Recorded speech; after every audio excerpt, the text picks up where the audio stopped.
കേരളത്തിലെ election April 9 കഴിഞ്ഞു. ഇന്ന് ഏപ്രിൽ തീരാറാകുന്നു. റിസൾട്ട് വരുന്നത് മെയ് 4 ഏകദേശം ഒരു മാസം കേരളത്തിലെ പബ്ലിക് ഡിസ്കോഴ്സ് ആര് ജയിക്കും, UDF ആണോ മേൽക്കൈമ, ആര് CM ആകും എന്നുള്ള ഒരു തരത്തിൽ പറഞ്ഞാൽ സ്പെക്കുലേഷനിലേക്ക് മാറി. ഒരു മാസമായിട്ട് ആൾക്കാർ മൊത്തം അതിനെപ്പറ്റിയുള്ള ചർച്ചയാണ്. ഇവിടെ ഡൽഹിയിലെ ഒരു പത്രത്തിൽ ഒരു മുഖ്യമന്ത്രി പ്രത്യാശി അദ്ദേഹത്തിൻ്റെ ഫുൾ പേജ് ആഡ് വരെ കൊടുക്കേണ്ട ഒരു ഗതികേടിലേക്ക് നമ്മുടെ പബ്ലിക് ഡിസ്കോഴ്സ് മാറിക്കഴിഞ്ഞു. ആദ്യഘട്ടത്തെ തെരഞ്ഞെടുപ്പ് ശേഷം പ്രൈം മിനിസ്റ്റർ വരുന്നു, പ്രൈം മിനിസ്റ്റർ വേറെ രീതിക്ക് പിച്ചപ്പ് ചെയ്യുന്നു ആ ക്യാമ്പയിൻ. അപ്പോൾ ഇവർക്ക് അതുവരെയുള്ള വോട്ടിന്റെ ഒരു രീതി അനുസരിച്ച് അവർക്ക് ക്യാമ്പയിൻ മോഡുലേറ്റ് ചെയ്യാനും അത് പുതിയ പുതിയ വിഷയങ്ങൾ കൊണ്ടുവരാനും ഒക്കെ തന്നെ ഒരു തന്ത്രപരമായ നീക്കത്തിനെ സൗകര്യപ്പെടുന്ന വിധം തന്നെയാണ്, അല്ലെങ്കിൽ അതിനോട് അനുകൂലമാകുന്ന വിധം തന്നെയാണ് ഈ ഒരു ഷെഡ്യൂളിംഗ് നടന്നുകൊണ്ട്. അതേപോലെ തന്നെ നമുക്ക് ഒരു മാസത്തെ ഗ്യാപ്പ് ശരിക്കും ജനാധിപത്യത്തിൽ അത്രയൊന്നും ആവശ്യമുള്ള കാര്യമില്ല. കാര്യം തെരഞ്ഞെടുപ്പ് കഴിഞ്ഞാൽ മാധ്യമങ്ങൾക്കും രാഷ്ട്രീയക്കാർക്കും സ്പെക്കുലേറ്റ് ചെയ്യാനും അതൊക്കെ ഒരു എന്റർടൈൻമെന്റ് പോളിറ്റിക്സിന് ഗുണം ചെയ്യുന്നല്ലാതെ അപ്പുറത്തേക്ക് ഒരു ജനാധിപത്യപരമായിട്ട് കാര്യങ്ങൾക്ക്. കാരണം ജനങ്ങൾ വോട്ട് ചെയ്യുന്നത് ഗവൺമെന്റ് ടേം കഴിഞ്ഞു, ആ പീരീഡ് ടേം കഴിഞ്ഞു, അടുത്ത ഗവൺമെന്റ് എലക്ട് ചെയ്യാണ്. എനിക്ക് പറയാനുള്ളത്, ഇലക്ഷൻ കമ്മീഷനിലേക്കല്ലേ എല്ലാ വിരലുകളും ചൂണ്ടപ്പെടുന്നുണ്ട്. ഇലക്ഷൻ കമ്മീഷൻ എന്തുകൊണ്ട് ഭരിക്കുന്ന സർക്കാരിൻ്റെ പിണിയാളുകളായിട്ട് മാറുന്നു എന്നുള്ളൊരു ചോദ്യം ഇവിടെ നിൽക്കുന്നില്ല. Election commission suppose to be feel free and fair to all political parties. ജനാധിപത്യത്തിൻ്റെ ആർബിട്രേറ്റേഴ്സ് ഉണ്ട്, അവരുടെ ഒരു ക്വാസി ജുഡീഷ്യൽ ഫംഗ്ഷനാണെന്നുള്ള പറയും. നേരത്തെ 80s വരെ TN ശേഷനെ അപ്പോയിന്റ് ചെയ്യുന്നതിനും വരെ അവിടെ ലോ സെക്രട്ടറിമാരായിരുന്നു, റിട്ടയർ ചെയ്ത ലോ സെക്രട്ടറിമാരായിരുന്നു ഇലക്ഷൻ കമ്മീഷണേഴ്സ്. അത് നമ്മൾ അറിയിക്കണം. അല്ലെങ്കിൽ പാർലമെന്റിന്റെ സെക്രട്ടറി ജനറൽ ആയിരിക്കും റിട്ടയർ ചെയ്യുമ്പോൾ അദ്ദേഹത്തെ ഇതാകും. എന്ന് വെച്ചാൽ അവർക്ക്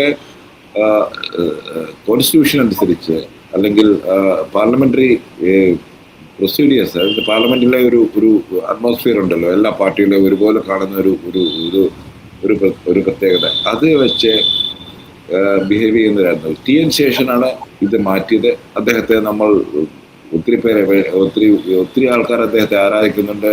ഇലക്ഷൻ കമ്മീഷന് സ്പൈൻ കൊണ്ടുവന്നു, നട്ടൽ കൊണ്ടുവന്നു അദ്ദേഹമാണെന്ന് പറയുന്നുണ്ട്. പക്ഷേ അദ്ദേഹം ഒരു IAS ഓഫീസറായിരുന്നു. IAS ഓഫീസർമാരും അല്ലെങ്കിൽ സിവിൽ സർവീസ് എല്ലാ ബഹുമാനത്തോടും പറയട്ടെ, അവർ എപ്പോഴും ഹിസ് മാസ്റ്റേഴ്സ് വോയിസ് ആണ്. അവരുടെ ഒരു സർവീസിൻ്റെ ഒരു പ്രത്യേകത, അല്ലെങ്കിൽ അവരുടെ ഒരു പ്രത്യേകത അതാണ്. അതായത് അന്ന് ഭരിക്കുന്ന ആൾക്കാരുടെ അജ്ഞാനവർത്തികളാണ് ഈ സിവിൽ സർവീസ് എന്ന് പറയുന്ന ആൾക്കാർ. അതിൽ അവരുടെ അല്ലെങ്കിൽ ഭരിക്കുന്നവരുടെ ഇഷ്ടാനിഷ്ടങ്ങൾക്കനുസരിച്ച് പ്രവർത്തിക്കുന്നവരാണ്. അത് TN ശേഷന്റെ കാര്യത്തിൽ എനിക്ക് വളരെ കൃത്യമായിട്ട് അറിയാം. അദ്ദേഹം ക്യാബിനറ്റ് സെക്രട്ടറി ആയിരുന്നപ്പോഴാണ് ബോഫോസ് എന്ന വിവാദമുണ്ടായത്. ഒരു ക്യാബിനറ്റ് സെക്രട്ടറിയും ഇന്ത്യയിലെ മീഡിയയ്ക്ക് വേണ്ടി പാർട്ടി അശോക ഹോട്ടൽ നടത്തിയിട്ടില്ല. അതും അദ്ദേഹം വരുന്നതിന് മുമ്പ് കൊടുക്കാനുള്ള മദ്യമൊക്കെ സേവിച്ച് എല്ലാവരും വളരെ തയ്യാറായിട്ട് നിൽക്കുമ്പോൾ അദ്ദേഹം വന്ന് ബ്രീഫ് ചെയ്യുന്നത്. അപ്പം അദ്ദേഹം വളരെ രാജീവ് ഗാന്ധിയുമായിട്ട് വളരെ ക്ലോസ് ആയിരുന്നു. ഇങ്ങനെ ഗാന്ധി കുടുംബവുമായി വളരെ ക്ലോസ് ആയിരുന്നു. അതിൻ്റെ ഒരു പ്രതിഫലം എന്ന നിലയിലാണ് അദ്ദേഹത്തെ ഇലക്ഷൻ കമ്മീഷണറാക്കിയത്. പക്ഷേ അദ്ദേഹം ഇലക്ഷൻ കമ്മീഷണറായപ്പോൾ വേറെ പറഞ്ഞ പോലെ more loyal than the king, constitution അദ്ദേഹമാണ് എന്ന് അദ്ദേഹം ഡിക്ലെയർ ചെയ്തു. ഈ ഒരു മനോഭാവം ഇത് ജഡ്ജിമാർക്കില്ലാത്തതാണ്.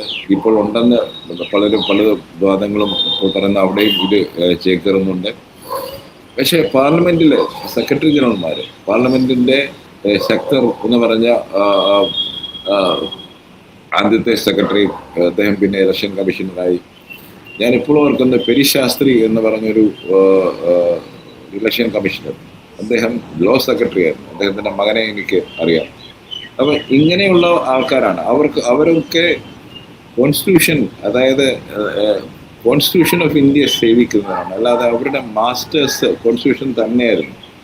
ലീഗൽ ഇഷ്യൂസ് അല്ലെങ്കിൽ കോൺസ്റ്റിറ്റ്യൂഷൻ ആൻഡ് ഡെമോക്രസി അവരുടെ ആദ്യത്തെ മാസ്റ്റർ ആയിരുന്നു. അല്ലാതെ ഒരു പൊളിറ്റിക്കൽ ബോസ് അല്ലായിരുന്നു, ഒരിക്കലും അങ്ങനെയല്ലായിരുന്നു.